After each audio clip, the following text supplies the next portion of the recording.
may special kami mga bisita. Meron ano? May special kami mga bisita. Ay! Ano ga? Naiyak na agad. Ano ga? Hindi magpapahiwala ko sa iba. Dumayos. Ano ga? Hindi nakatiis inahi ko? Aba. Ay, dali ka. Tatay, Ronald, babae muna yan. Pabuhat muna anak ng ano, Pinamili? na pinamili ng mga nanay sa ano.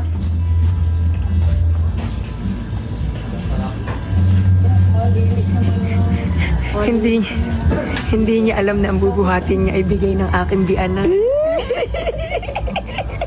Pinag-ambaga ng mga magkakapatid na Sir Kevin. Yung nasa Barko. barko. Yung Ayan. teacher at saka rin police. Ano ba sabi niya nito? Tatay, lagay mo din eh. Din. Tingnan mo nga kung kompleto sa listahan. Boxer, tingnan mo. Kung kompleto sa listahan.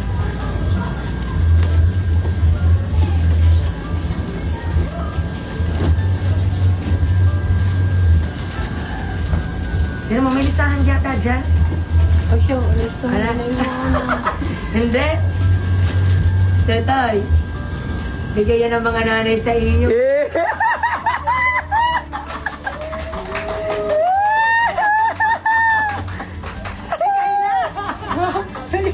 Naiyak na din ako eh.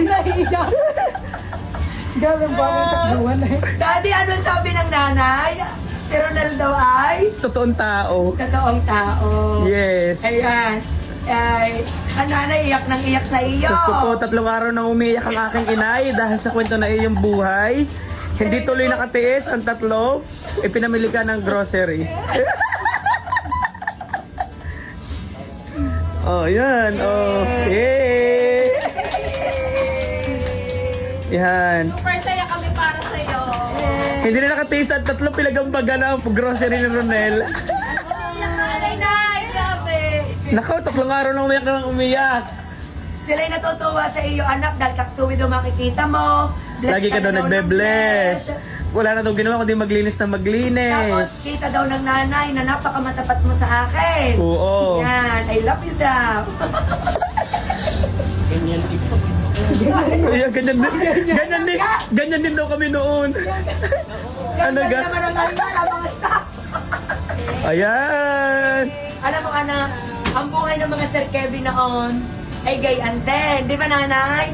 Ang Sir Kevin, batang edad. Ilang taon po si Kevin nangingisda? Grade 5 ako.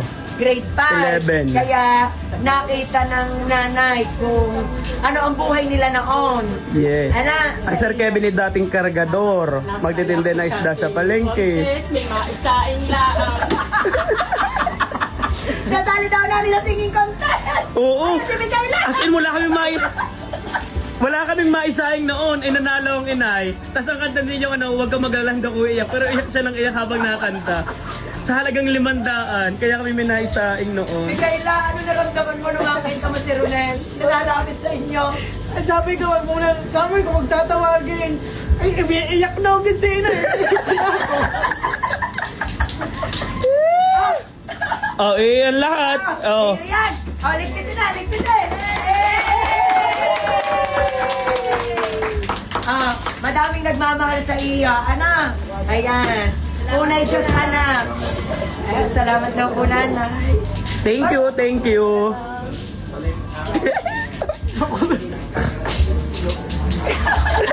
Pinapayuhan ng nanay. Ano sabi ng inay? Ano sabi ng inay ko? Magpakatatag ka lang. Lagi kang tatawag kay Lord. Ay!